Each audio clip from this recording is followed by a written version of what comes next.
Hello, this video will provide you with some useful information regarding the CPA exam. Let's get started.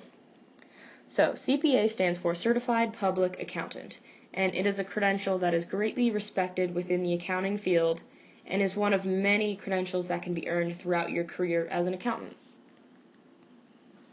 First of all, does the career you plan on pursuing require a CPA license?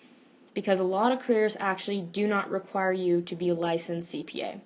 For example, most jobs in the private and governmental sector do not require you to have this designation.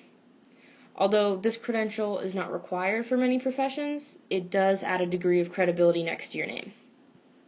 But if you ever plan on entering the public accounting field, you will need to eventually achieve your CPA license, and there are even bonuses available in most public firms for either coming in with your CPA license or achieving it within your first few years of working. Second, what are the CPA licensing requirements for the state you plan to work in? It is important that you think ahead to where you plan to work after graduation and do some personal research on that state's requirements. Each state can have slightly different rules, so it is very important that you do your research. Licensing requirements. You must complete 4 sections of the CPA exam, all within an 18-month period. In addition, you need to have 2,000 working hours within a 36-month period verified by a CPA, as well as complete your 150 educational units. There are 4 parts to the exam. Often, people say the most difficult section is the financial portion, known as FAR. This test is composed heavily of your intermediate and advanced accounting course material. It also includes various nonprofit and governmental accounting standards, as well as the differences between international standards, IFRS, and U.S. standards, U.S. GAAP.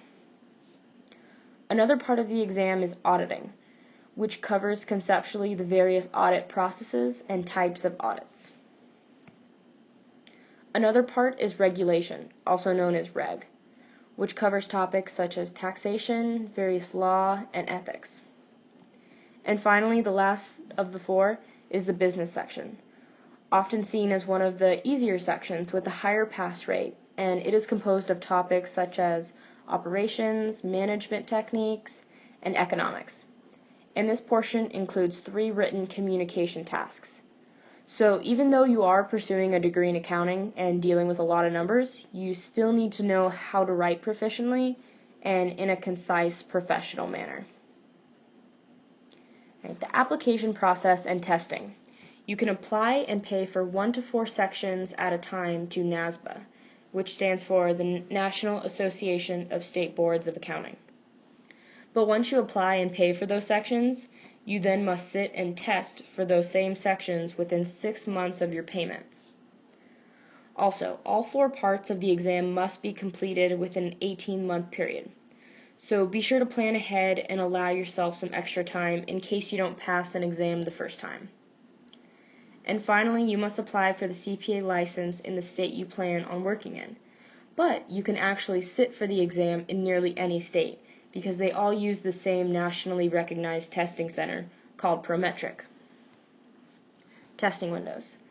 There are only 8 months in the year that are available for testing. They have the system of 2 months on and 1 month off. So this is another thing you must be aware of when planning your studying and testing schedule. Studying for the exam. The 18 months go by quick. Also, do your best to get these tests done right after you graduate, while you're still in that studying state of mind, because the longer you wait after graduation, the harder it becomes. And do your research to find the best study material for you. Just because it's the most expensive option doesn't mean it's the best. So do your research and look into what incentives and reimbursement programs the company you work for or plan to work for has available. I know many public firms will provide you with your study materials before you start working, and many will even reimburse you fully or partially for various registration and testing fees once you begin working for them.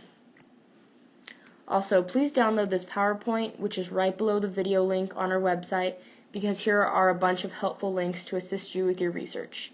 Anyways, thank you for listening, and good luck on the CPA exam.